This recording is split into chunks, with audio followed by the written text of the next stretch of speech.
My son looked at me and said, "We can't go on living like this." The night I came home from a birthday party, my son looked me in the eyes and said, "Mom, we can't go on living like this." I had no idea that in the next 10 minutes he would deliver the truth that would change our lives forever.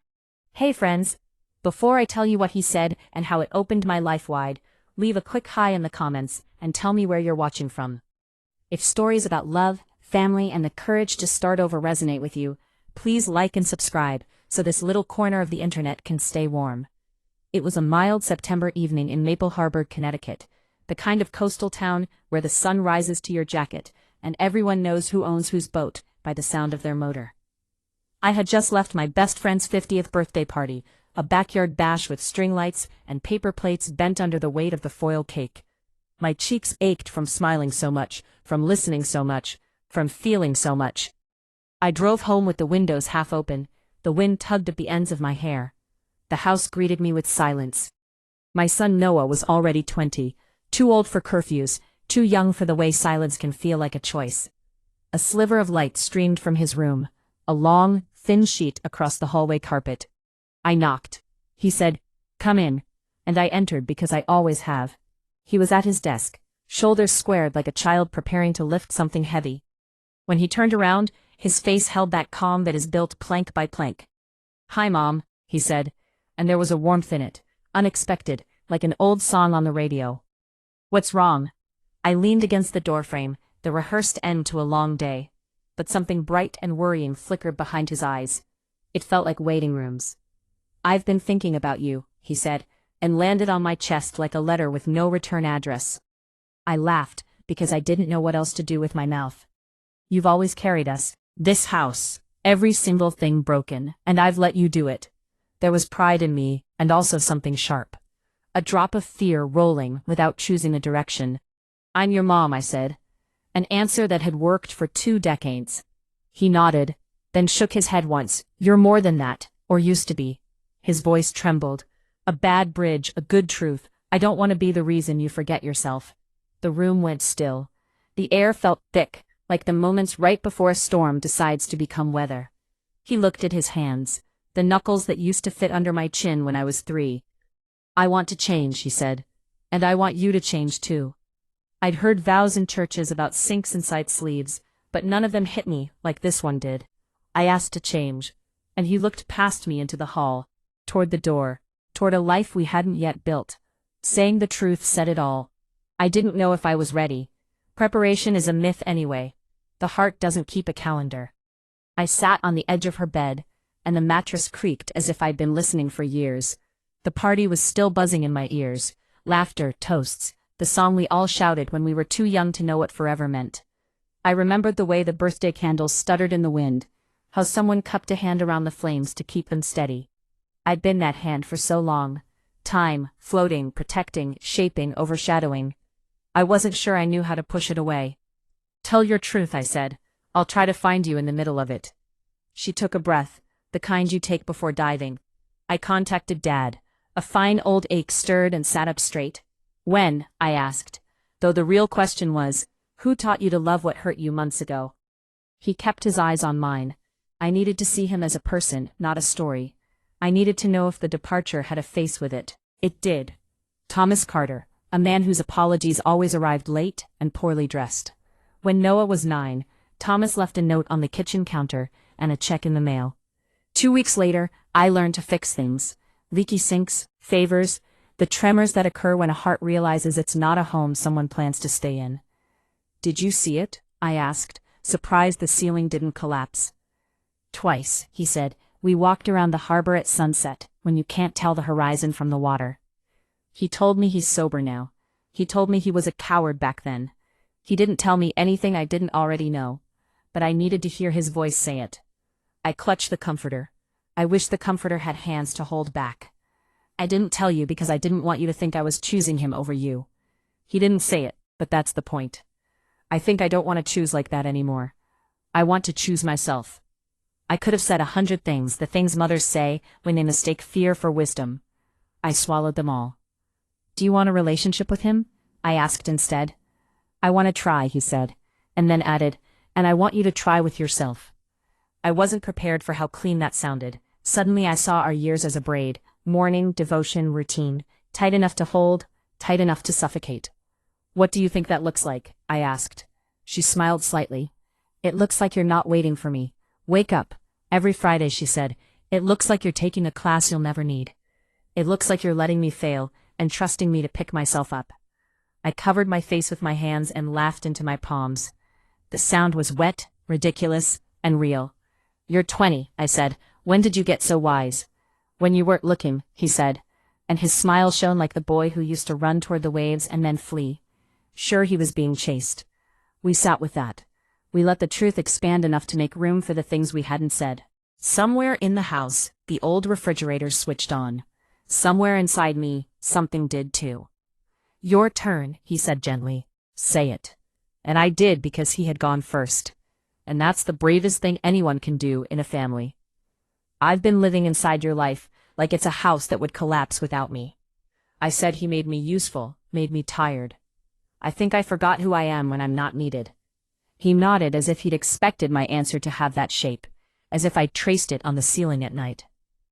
Then, let's remember, he said. Remember what? I asked. How to be people, he said, not roles. We fell into a silence that wasn't heavy. It had Windows review in the middle of the video. If you've ever had a conversation that rearranged you, even just a little, hit the like button so more people who need it can find us, and tell me if they feel brave. One small change you would choose for yourselves this week. The next morning smelled of the tide and coffee. I wrote a list titled If I Were Just Evely. It felt like being asked to write with my left hand. I used to paint oils on cheap canvases, fruit and windows in the sky, like a promise no one was obligated to keep. I used to run at dawn with sweat stinging my eyes, my lungs pricking my pride. I used to read poems without pretending I was trying to improve myself. I put all of that on the list. More to say if something isn't necessary. She didn't come into the kitchen rubbing sleep from her eyes. You made a list, she said, as if she'd baked a cake. Yes, I said, and slid it to her. She read it as if it might break. I'll make one too, she said, opening her notes app and typing. If only I knew Mom, she added, calling Dad without planning on forgiving him, then stopping ignoring Maya, then applying for that internship, even though they say no, then learning to cook something other than eggs. We laughed. It felt like a secret handshake. There was another truth, a smaller one I'd stashed away in the pantry of my heart. I'd been talking every Tuesday with a grief counselor named Lorraine, a woman in her 60s with fierce eyes and soft sweaters. I hadn't told Noah because I thought I was supposed to be the strong kind who didn't need strangers. I see someone, I told him over crumbs of toast, to help me not pretend I was okay. He seemed relieved in a way that made me want to cry, and then I didn't. Thank you, he said, simple as a door opening. The days surprised us by being ordinary and new. We walked along the harbor at sunset, and didn't avoid the bench, where Tomas and I once said, for always, and we meant at least for now.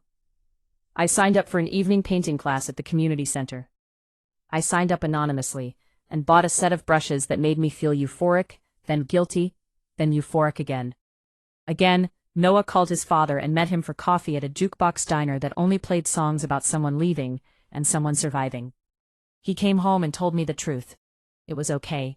Sometimes okay is a miracle dressed in work clothes. Weeks passed. Autumn salted the steps with leaves. My best friend, the birthday girl Dilea, walked by with a leftover slice of cake on a paper plate wrapped in foil. The frosting had smeared into the shape of a coastline. You snuck out early, she said, sinking down onto my couch. It's all right. Everything's turning into something, I said, and she laughed. That'll do, she said. Also, do you want to come pottery with me on Thursdays? I'm terrible, but my bowls have personality. Yes, I said. And the word felt like someone had oiled a hinge inside me. The twist finds you just as you are, washing dishes, answering texts, unprepared. Mine came on a Wednesday when Noah walked into the kitchen, with the kind of caution you use when holding a bird he wants to save. Dad wants to come over, he said. To talk to you. I looked at the jelly knife, the way it mirrored such a bullet-like version of my face. Why? I asked and hated how small it sounded. He says he owes you something that isn't a check, Noah said. He says it's language. Language. Tomas had always been fluent in half-promises and well-timed silences. I had learned to translate absence as normalcy. It's okay, I said, and heard my mother's voice in mine. It's okay. He was late because he always was. He stood on my porch in a navy sweater and contrition. Time had sharpened it around his eyes. He took off his cap and held it like a prayer someone else had memorized. Evely, he said, smelled of coffee and regret. Good night, I said. He didn't linger in the doorway, then took a step back, because he's learning the holy art of letting people talk to the person they hurt.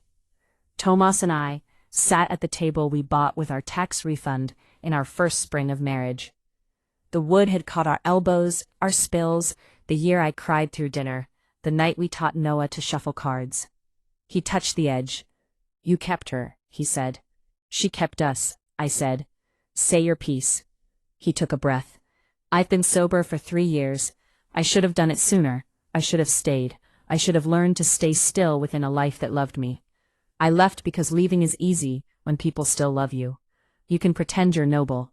I'm not noble. I'm sorry for the damage and the holes. I'm sorry for making you my witness instead of my wife. Wait.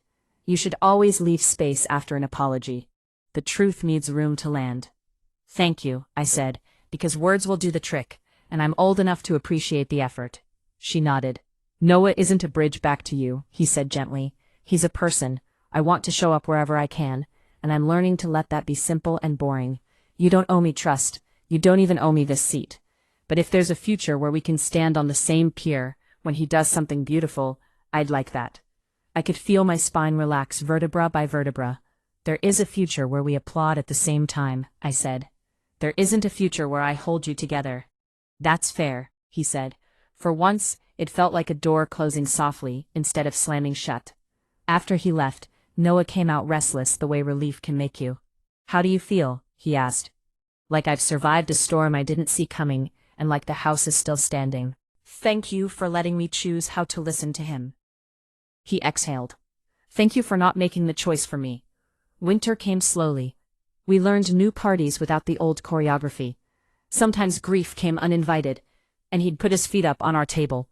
Sometimes joy did the same. On Tuesday nights I painted lemons and windows. My fingers would get stained with cadmium and hope. My companions were a retired postman who only painted headlights, a nurse who painted hands, and a widower named Harvey, who painted his wife's cardigans hanging over a chair she no longer needed. We made a mess, and something resembling meaning. One night I came home smelling like eggs. I wasn't in the kitchen with ketchup on my shirt. Triumphant, I made lasagna. He said it as if I'd built a cathedral.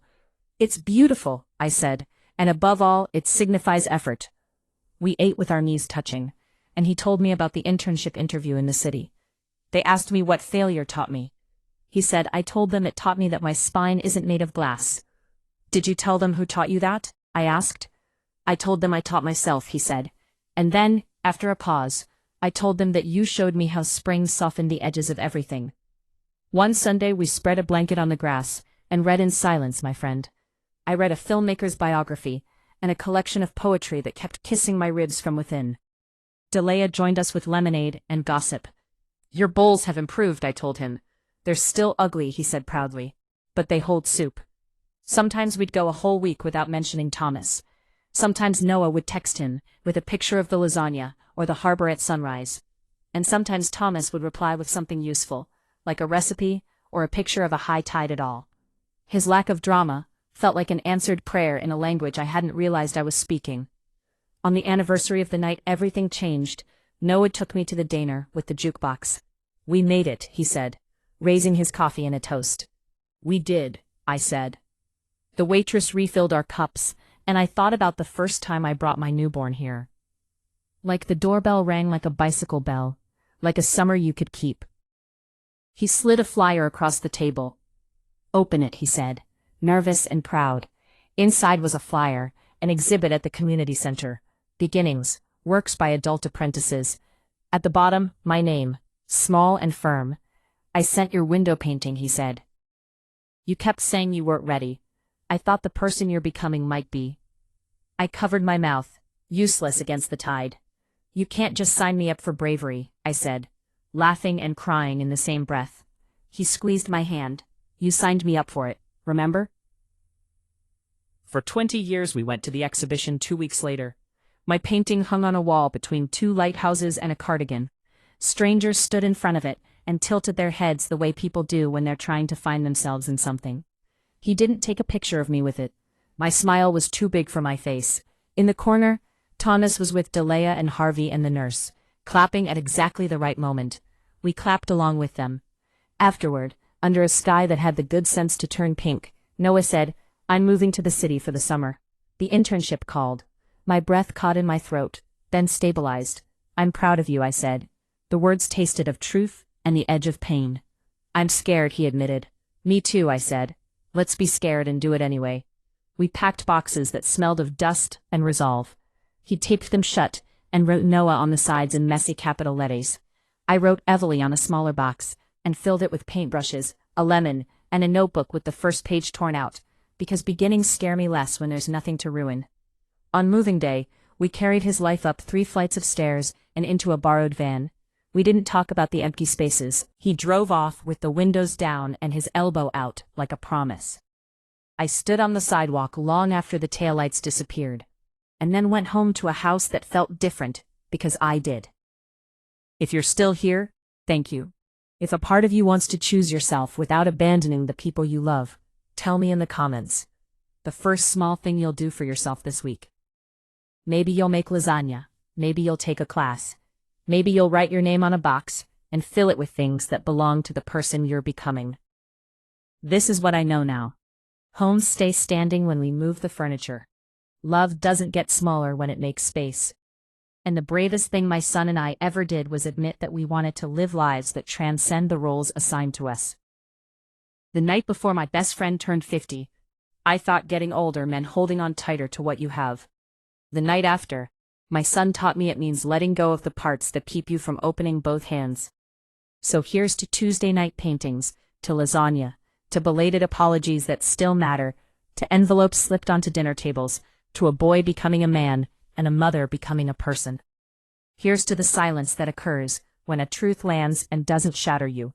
Here's to the new map of a house that smells of coffee and salt and something warm we're still learning to name. And here's to you on the other side of this screen, daring to begin. If this story gave you a little courage, hit subscribe so you don't miss the next one, and share it with someone who needs the reminder. We are allowed to change, even if our voices tremble when we speak the truth.